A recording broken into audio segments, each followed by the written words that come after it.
Hello class. आज की class में हम फंक्शन टॉपिक को ही कंटिन्यू करेंगे। आज की क्लास फंक्शन का थर्ड पार्ट है।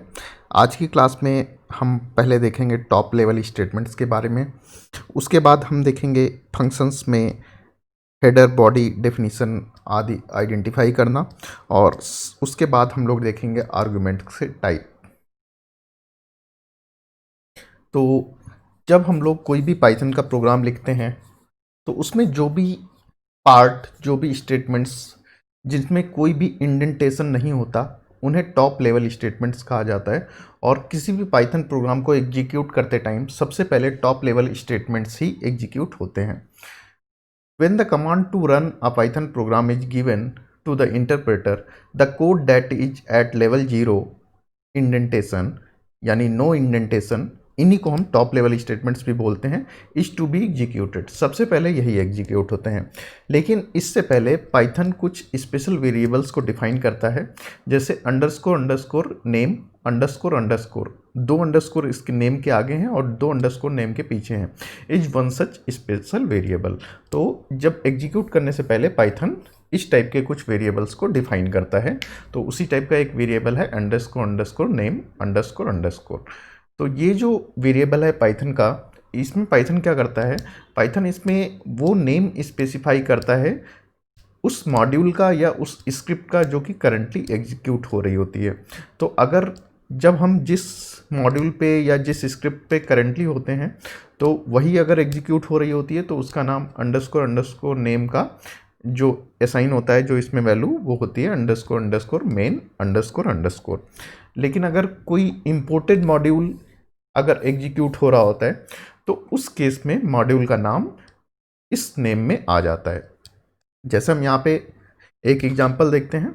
मान लीजिए हमारे पास fun1.py function1.py मान लीजिए हमारे पास एक ये पाइथन फाइल है, और इसमें एक हमने फंक्शन डिफाइन किया हुआ है डेफ चेक वैल्यू, और उसके बाद हमने यहाँ पे प्रिंट कराया है नाउ रनिंग fun1। अभी fun1 एग्जीक्यूट हो रहा है and the value of underscore underscore name underscore underscore is. यहाँ पे फिर हमने इसकी वैल्यू प्रिंट करा दी है। फिर हमने किया if underscore underscore name underscore underscore is equal to main. अगर इसकी वैल्यू मेन के इक्वल होती है तो इसका मतलब क्या हुआ कि ये फाइल एग्जीक्यूट हो रही है, तो हमने इस फंक्शन को कॉल कर दी। इसी तरीके से हमने fun2.py एक फाइल बनाई, उसमें हमने इस fun1.py को इंपोर्ट किया, और फिर हमने इस फंक्शन को चेक वैल्यू, जो इसमें हमने फंक्शन था, इसको हमने कॉल किया, और फिर हमने प्रिंट कराया now running fun2 and the value of underscore underscore name underscore underscore etch. इसकी हमने वैल्यू प्रिंट कराई। तो हम यहाँ पे हमने क्या देखा था, ये जो नेम वेरिएबल है ये एक स्पेशल वेरिएबल है, और इसमें जो मॉड्यूल करेंटली एग्जीक्यूट हो रहा होता है उसकी वैल्यू यहाँ पे आती है। अगर हमारा मॉड्यूल डायरेक्टली एग्जीक्यूट हो रहा है तो उस केस में इस नेम में वैल्यू आती है main.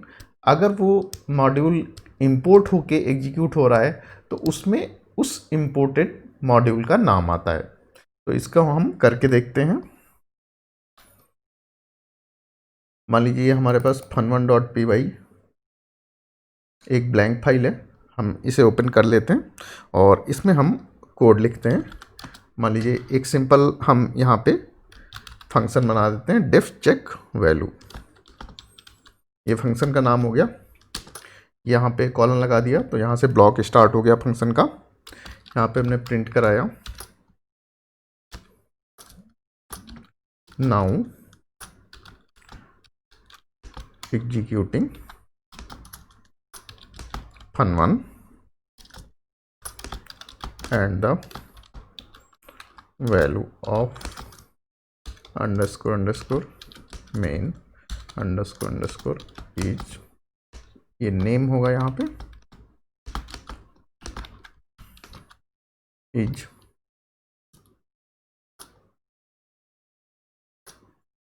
Comma underscore underscore name. तो यहाँ पे इसे हमने प्रिंट कराया इस मैसेज को, और यहाँ पे हम चेक करा लेते हैं कि क्या ये डायरेक्टली एग्जीक्यूट हो रहा है। If underscore underscore name is equal to underscore underscore, ये हमारा होगा मेन। क्योंकि जब स्क्रिप्ट डायरेक्टली एग्जीक्यूट हो रही होती है तो उस केस में अंडरस्कोर अंडरस्कोर नेम की वैल्यू क्या होती है, अंडरस्कोर अंडरस्कोर मेन। तो हम चेक करते हैं ये स्क्रिप्ट अभी डायरेक्टली एग्जीक्यूट हो रही है कि नहीं। अगर डायरेक्टली एग्जीक्यूट हो रही है तो हम क्या करते हैं, यहाँ पे चेक वैल्यू को कॉल कर देते हैं। यहाँ पे हमने इसको चेक वैल्यू, ये जो फंक्शन था, इसको कॉल कर दी और अभी हम इसे एग्जीक्यूट करके देखते हैं। अभी हम fun2.py अभी हमने नहीं बनाई है, अभी हम केवल fun1.py और ये जो हमारी है इसे हम एग्जीक्यूट करके देखते हैं।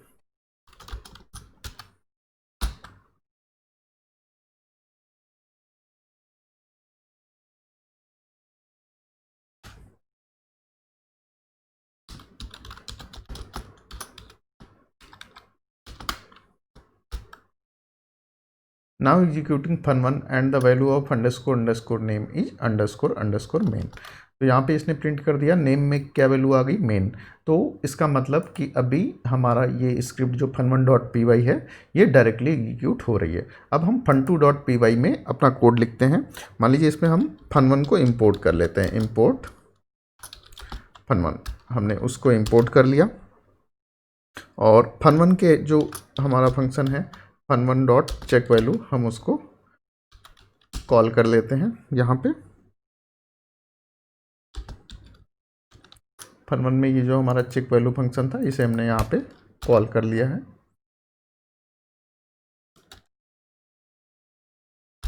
और अब हम इसमें प्रिंट करा देते हैं, प्रिंट जो हमने यहाँ पे प्रिंट कराया था सिमिलर मैसेज हम यहाँ पे प्रिंट करा देते हैं। मैं यहाँ से कॉपी पेस्ट कर रहा हूँ यहाँ पे।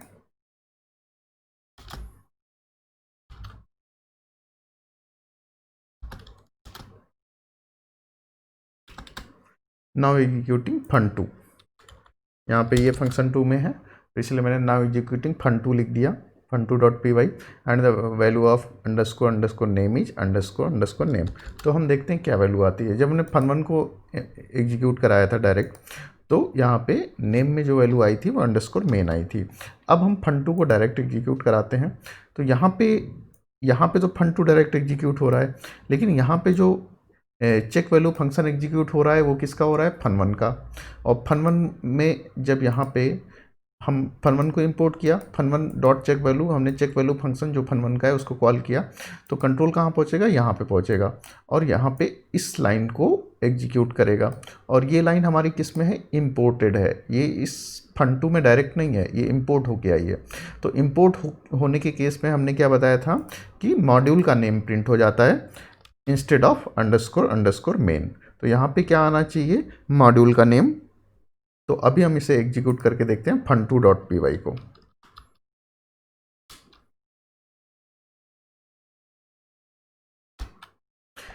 Now executing fun1 and the value of underscore underscore name is fun1। तो हमारा मॉड्यूल का नाम क्या था, fun1, इसीलिए यहाँ पे अभी मेन नहीं आया क्योंकि हम fun2 को डायरेक्ट एग्जीक्यूट कर रहे हैं।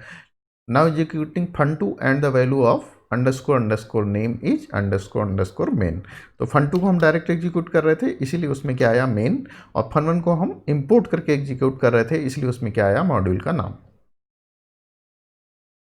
तो ये हमने एग्जीक्यूट करके देखा। तो जो ये अंडरस्कोर अंडरस्कोर नेम ये है एक स्पेशल वेरिएबल है, वो क्या स्टोर करता है, नेम ऑफ द मॉड्यूल और script currently being executed. If the module is executing, if the current module is executing, then the name variable is assigned to the value main, otherwise it simply contains the name of the module or script। अब पिछली class में भी हमने देखा था parameter और argument क्या होते हैं, इन्हीं को हम आज भी कंटिन्यू करेंगे। तो पैरामीटर हमने देखा था जो फंक्शन का हेडर होता है उसमें जो वेरिएबल की लिस्ट होती है उसे हम बोलते हैं पैरामीटर। आर्ग्यूमेंट क्या होते हैं, जब हम किसी फंक्शन को कॉल करते हैं तो उसमें जो हम वेरिएबल की लिस्ट पास करते हैं उसे बोलते हैं आर्ग्यूमेंट। जब भी हम किसी फंक्शन को कॉल करते हैं तो उससे वो पहले वो फंक्शन डिफाइन हो जाना चाहिए। जैसे यहाँ पे हम चेक वैल्यू यहाँ पे फंक्शन को कॉल कर रहे हैं तो उससे पहले फंक्शन की डेफिनेशन आ जानी चाहिए। अगर उससे पहले फंक्शन की डेफिनेशन नहीं आएगी तो पाइथन क्या करेगा, एरर देगा। अब हम एक सिंपल फंक्शन देख लेते हैं।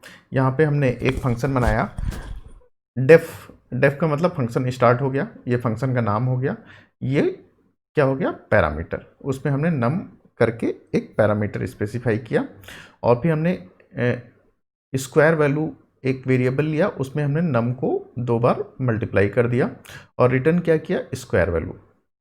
और यहाँ पे हमने जो ये हमारे टॉप लेवल स्टेटमेंट है, ये क्या है टॉप लेवल स्टेटमेंट, ये क्योंकि 0 लेवल इंडेंटेशन पे है, तो यहाँ पे n में हमने एक वैल्यू इनपुट कराई और हमने यहाँ पे उस फंक्शन को कॉल किया, कैल स्क्वायर, कैलकुलेट स्क्वायर, इस फंक्शन को हमने यहाँ पे कॉल किया और उसमें वैल्यू कौन सी पास की n हमने यहाँ पे इनपुट कराया था, तो ये वैल्यू n हमने पास की। तो जब इससे पहले जब मैंने बताया था कि जब भी कोई पाइथन प्रोग्राम एग्जीक्यूट होता है तो हमेशा टॉप लेवल प्रोग्राम्स, जो टॉप लेवल स्टेटमेंट्स होते हैं वो पहले एग्जीक्यूट होते हैं।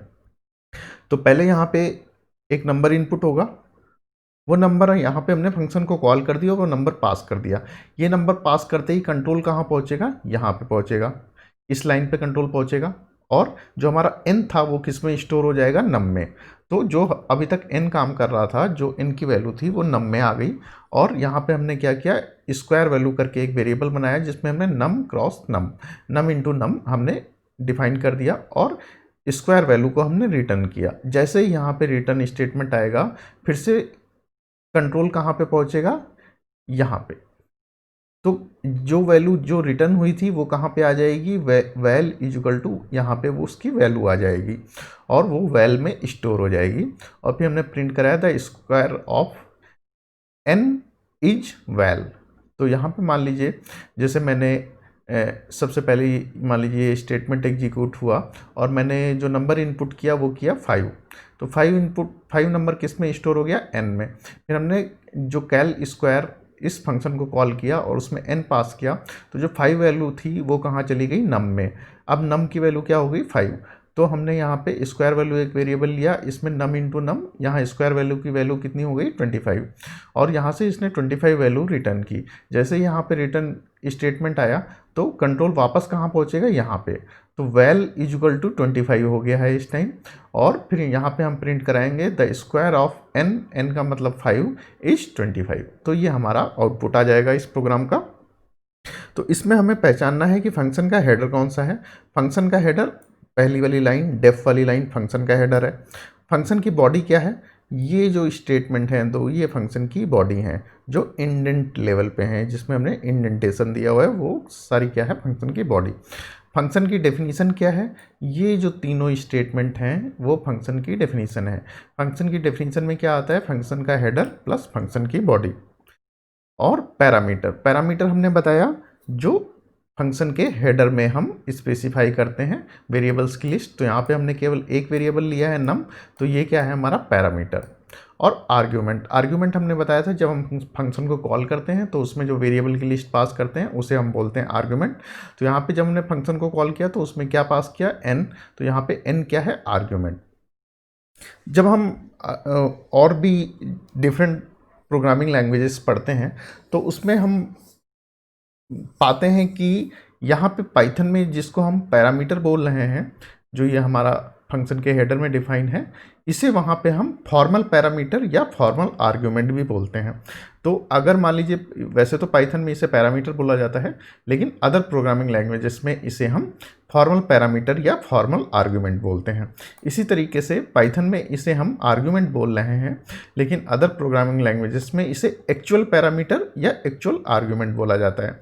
तो अगर हम फॉर्मल की बात करें तो फॉर्मल पैरामीटर या फॉर्मल आर्ग्यूमेंट की बात करें तो मतलब जो हम हेडर में पास कर रहे हैं, और अगर हम एक्चुअल पैरामीटर और एक्चुअल आर्ग्यूमेंट की बात करें तो मतलब जो हम जब फंक्शन कॉल कर रहे हैं तो उसमें जो वेरिएबल की लिस्ट पास कर रहे हैं तो उसकी बात हो रही है। तो पैरामीटर को हम अदर प्रोग्रामिंग लैंग्वेजेस में फॉर्मल पैरामीटर या फॉर्मल आर्ग्यूमेंट बोलते हैं, और आर्ग्यूमेंट को हम एक्चुअल आर्ग्यूमेंट या एक्चुअल पैरामीटर या एक्चुअल आर्ग्यूमेंट भी बोलते हैं। तो अभी हम देखते हैं कि आर्ग्यूमेंट के क्या क्या टाइप्स हो सकते हैं। तो आर्ग्यूमेंट 3 टाइप के हो सकते हैं। पहला तो पोजिशनल आर्ग्यूमेंट। पोजिशनल आर्ग्यूमेंट वही आर्ग्यूमेंट होते हैं जो अभी तक हम देख रहे हैं। पोजिशनल आर्ग्यूमेंट, मान लीजिए जैसे हमारे पास हमने एक डेफ फंक्शन बनाया, प्रिंट नंबर, ये फंक्शन का नाम हो गया, और ये हमारे क्या हो गए ये हमारे हो गए पैरामीटर्स। फिर हमने उस फंक्शन में क्या किया, print num1 is equal to num1, num2 is equal to num2 and num3 is equal to num3, ये हमने प्रिंट कराया। तो यहाँ पे फिर हमने फंक्शन को कॉल किया प्रिंट नंबर 1 2 3। यहाँ पे हमने फंक्शन को कॉल किया तो 1 किस में स्टोर हो जाएगा, num1 में, 2 किस में स्टोर हो जाएगा, num2 में, और 3 किस में स्टोर हो जाएगा, num3 में। तो यहाँ पे जो हमारे आर्ग्यूमेंट्स और हमारे पैरामीटर्स की मैपिंग हो रही है वो 1 to 1 हो रही है और पोजीशन के बेसिस पे हो रही है। जो यहाँ पे आर्ग्यूमेंट की पोजीशन है और फर्स्ट पोजीशन का जो आर्ग्यूमेंट है वो फर्स्ट पोजीशन के पैरामीटर में स्टोर हो रहा है, जो सेकंड पोजीशन का आर्ग्यूमेंट है वो सेकंड पोजीशन के पैरामीटर में स्टोर हो रहा है, और जो थर्ड पोजीशन का आर्ग्यूमेंट है वो थर्ड पोजीशन के पैरामीटर में स्टोर हो रहा है। तो इसीलिए हम इन्हें बोलते हैं positional argument. The argument which get assign to parameter according to their position, क्योंकि पोजीशन के बेसिस पे ही जो हमारी आर्ग्यूमेंट और पैरामीटर की असाइनिंग हो रही है, इसीलिए हम इन्हें पोजिशनल आर्ग्यूमेंट बोलते हैं। और इस केस में जो हमारे आर्ग्यूमेंट होने चाहिए और पैरामीटर्स होना चाहिए उनका नंबर सेम होना चाहिए। ऐसा नहीं हो सकता कि यहाँ पे हम 4 आर्ग्यूमेंट पास कर रहे हैं और यहाँ पे रिसीव करने के लिए 3 ही हैं। तो पोजिशनल आर्ग्यूमेंट में क्या होगा, number of argument is equal to number of parameters. अगर सारे हमारे पोजिशनल आर्ग्यूमेंट हैं तो उतने ही हमें वहाँ नंबर ऑफ पैरामीटर्स चाहिए होंगे। तो ये तो हमारे हो गए पोजिशनल आर्ग्यूमेंट। अगले क्या हैं, डिफ़ॉल्ट आर्ग्यूमेंट्स। तो डिफ़ॉल्ट आर्ग्यूमेंट्स में अगर हम चाहें पाइथन में कि हम किसी पैरामीटर की वैल्यू पहले से फिक्स कर दें तो उसके लिए हम डिफ़ॉल्ट आर्ग्यूमेंट यूज करते हैं। यहाँ पे डिफ़ॉल्ट आर्ग्यूमेंट जरूर नाम है इसका, लेकिन यहाँ पे हम पैरामीटर की वैल्यू पहले से एक डिफ़ॉल्ट फिक्स कर रहे हैं। तो function parameter can have default value in Python. तो फंक्शन का पैरामीटर मतलब हेडर में फंक्शन के जो वेरिएबल्स आ रहे हैं उनकी बात हो रही है। कैन हैव डिफ़ॉल्ट वैल्यू, उसमें अगर हम कोई डिफ़ॉल्ट वैल्यू देते हैं तो उसकी बात हो रही है यहाँ पे। We can provide a default value to a parameter by using the assignment operator. Assignment operator की हेल्प से हम किसी भी पैरामीटर को कोई डिफ़ॉल्ट वैल्यू दे सकते हैं। If function is called without the argument the parameter gets its default value. तो इस केस में हम फंक्शन को विदाउट जो हमारा डिफ़ॉल्ट पैरामीटर है उसकी वैल्यू के बिना भी कॉल कर सकते हैं। और इसमें एक और रिस्ट्रिक्शन है कि केवल वही पैरामीटर्स डिफ़ॉल्ट हो सकते हैं जो कि राइट साइड में हों। तो मीन्स अगर हम चाहें कि हमारा num2 डिफ़ॉल्ट हो जाए और num3 हमारा पोजिशनल हो जाए तो ऐसा नहीं हो सकता। हमारा num3 डिफ़ॉल्ट हो सकता है और num1 num2 पोजिशनल हो सकते हैं, या क्या हो सकता है, num3 हमारा डिफ़ॉल्ट हो सकता है, num2 डिफ़ॉल्ट हो सकता है और num1 पोजिशनल हो सकता है। तो मीन्स जो भी डिफ़ॉल्ट आर्ग्यूमेंट होंगे वो राइट से असाइन होना चालू होंगे। पहले num3 होगा, फिर num3 है तो num2 भी हो सकता है, लेकिन ऐसा नहीं हो सकता कि हम num1 को डिफ़ॉल्ट कर दें और num2 num3 क्या है, पोजिशनल। तो इसको हम देखते हैं। यहाँ पे हमने वही सेम फंक्शन लिया, def print number num1 num2 num3। यहाँ पे हम num3 को क्या असाइन कर दिया, 100। तो num3 को हमने यहाँ पे 100 असाइन कर दिया, तो इसका मतलब कि num3 हमारा क्या हो गया, डिफ़ॉल्ट आर्ग्यूमेंट हो गया। यहाँ पे num3 क्या हो गया, हमारा डिफ़ॉल्ट आर्ग्यूमेंट और डिफ़ॉल्ट पैरामीटर भी हम इसे बोल सकते हैं। तो यहाँ पे num3 क्या हो गया, हमारा डिफ़ॉल्ट आर्ग्यूमेंट, और हमने यहाँ पे प्रिंट कराया सेम चीज़, num1 is equal to num1, num2 is equal to num2 और num3 इजिकल टू num3। और जब हमने फंक्शन को कॉल किया तो हमने केवल क्या वैल्यू पास की, 1 और 2। तो 1 में ये पोजिशनल है तो 1 किस में स्टोर हो जाएगा, num1 में। ये पोजिशनल है, 2 किस में स्टोर हो जाएगा, num2 में। और 3 को हमने डिफ़ॉल्ट वैल्यू दी हुई है तो उसमें क्या स्टोर है, 100। मान लीजिए हम यहाँ पे तीनों वैल्यू पास कर देते हैं 1, 2, 3।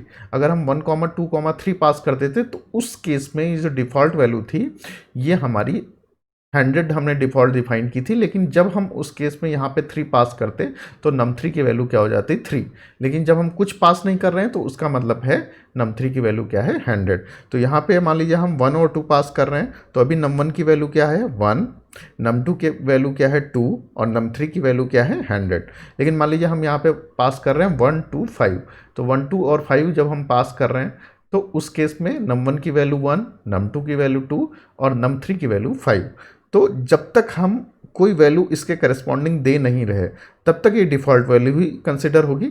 लेकिन अगर हम इसके करस्पॉन्डिंग यहाँ पे कोई वैल्यू पास कर देते हैं तो उस केस में डिफ़ॉल्ट वैल्यू कंसिडर नहीं होगी, जो वैल्यू यहाँ पे हमने पास की वही काउंट होगी। तो यहाँ पे मैंने लिखा भी हुआ है, if the function is called without the argument, अगर हम इस आर्ग्यूमेंट के बिना कॉल कर रहे हैं, the parameter gets its default value. तो यहाँ पे हमने आर्गुमेंट में कोई वैल्यू नहीं थी 3 के करस्पॉन्डिंग, तो डिफ़ॉल्ट वैल्यू कंसिडर होगी। लेकिन यहाँ पे अगर हमने इसके करस्पॉन्डिंग एक वैल्यू दे दी तो ये वाली वैल्यू जो हम पास कर रहे हैं वो वाली कंसिडर होगी। तो ये हो गया हमारा डिफ़ॉल्ट आर्गुमेंट। और तीसरा टाइप का एक आर्गुमेंट है कीवर्ड आर्गुमेंट। तो अभी तक जैसे हमने पोजिशनल में देखा, जब पोजिशनल आर्गुमेंट में हमने देखा कि यहाँ पे 1 था तो 1 से असाइन हो जा रहा था, 2 था 2 से असाइन हो, num2 में असाइन हो जा रहा था, और 3 क्या था num3 में असाइन हो जा रहा था। लेकिन अगर हम चाहें कि हम अब पोजीशन चेंज कर दें तो उस केस में हम कीवर्ड्स का यूज कर सकते हैं। तो हम उस केस में एक फिक्स पोजीशन की जगह हम उनको रैंडमली असाइन कर सकते हैं। We can pass arguments through the called function with the key is equal to value syntax. तो यहाँ पे हम कोई कीवर्ड वो डिक्लेयर करेंगे और उसके करस्पॉन्डिंग वैल्यू डिक्लेयर करेंगे जब हम फंक्शन को कॉल कर रहे होंगे तब। और in this way the order of the argument does not matter. तो हम किसी भी सीक्वेंस में आर्ग्यूमेंट को पास कर सकते हैं जब हम फंक्शन को कॉल करेंगे। Keyword argument must follow positional argument else Python will report error. तो जो कीवर्ड आर्ग्यूमेंट होंगे हमारे वो पोजिशनल आर्ग्यूमेंट के बाद ही आने चाहिए। जैसे यहाँ भी हमने देखा था कि जो हमारे डिफ़ॉल्ट आर्ग्यूमेंट थे वो हमेशा पोजिशनल के बाद आने चाहिए। तो सेम यहाँ पे केस है, लेकिन यहाँ पे क्या था, ये पैरामीटर्स थे और यहाँ पे क्या है, ये आर्ग्यूमेंट है।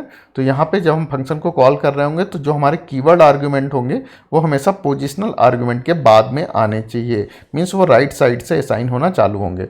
जैसे यहाँ पे मान लीजिए हमने एक प्रिंट नंबर वही फंक्शन कंटिन्यू किया, num1 num2 num3। यहाँ पे num3 क्या है हमारा, num3 हमने यहाँ पे बताया था ये डिफ़ॉल्ट आर्ग्यूमेंट है। यहाँ पे हमने प्रिंट कराया num1 num2 num3 की वैल्यू, और यहाँ पे प्रिंट नंबर हमने num3 is equal to 350, num2 is equal to 300 और num1 इज इक्वल टू 250। यहाँ पे देख रहे हैं आप कि हमने यहाँ पे कीवर्ड और वैल्यू, जो यहाँ पे कीवर्ड है वो यहाँ पे क्या है, पैरामीटर्स। तो यहाँ पे num3 की वैल्यू हमने 350 दी, num2 की वैल्यू हमने 300 दी और num1 की वैल्यू हमने 250 दी। तो यहाँ पे num1 हमने ज़रूर सबसे लास्ट में स्पेसिफाई किया है, लेकिन हमने क्योंकि कीवर्ड यहाँ पे आगे लगाया हुआ है तो इसीलिए इसकी वैल्यू num1 में ही जाएगी। तो num1 की वैल्यू क्या हो गई 250, num2 की वैल्यू क्या हो गई 300 और num3 यहाँ पे हमने डिफ़ॉल्ट स्पेसिफाई किया हुआ है, लेकिन यहाँ पे हमने num3 की वैल्यू स्पेसिफाई की है, इसीलिए num3 की वैल्यू क्या हो जाएगी 350। तो अभी वैल्यू क्या हुई, num1 की वैल्यू 250, num2 की वैल्यू 300 और num3 की वैल्यू 350। लेकिन मान लीजिए हम यहाँ पे सिंपली 350 मेंशन कर देते और num2 और num1 ऐसे ही रहने देते तो 350 किसके करस्पॉन्डिंग हो जाती, num1 के। और लेकिन हमने यहाँ पे भी num1 स्पेसिफाई किया हुआ है तो उस केस में पाइथन हमें एरर देता। तो इसीलिए यहाँ पे जो कीवर्ड आर्ग्यूमेंट आनी चाहिए वो हमेशा राइट साइड से ही आनी चाहिए। यहाँ पे पोजिशनल हो सकता है लेकिन फिर वो अपनी पोजीशन को ही रिफ़र करेगा। तो यहाँ पे अगर num1 के करस्पॉन्डिंग 2 वैल्यू आ गई तो उस केस में एरर आ जाएगी। तो मान लीजिए यहाँ पे num1 के करस्पॉन्डिंग हमने सिंपली वैल्यू 350 लिख दी, num1 नहीं लिखा, तो 350 किस में चला जाएगा, num1 में चला जाएगा और num2 में क्या चला जाएगा 300 और यहाँ पे num3 अगर हम ना लिखें, इसको हम ब्लैंक छोड़ दें तो num3 क्या हो जाएगा, डिफ़ॉल्ट 100 हो जाएगा। तो ये हमारे हो गए 3 टाइप के arguments, positional argument, default argument और कीवर्ड आर्ग्यूमेंट। इसी के साथ आज की क्लास हम यहीं पे फिनिश करते हैं। Thank you.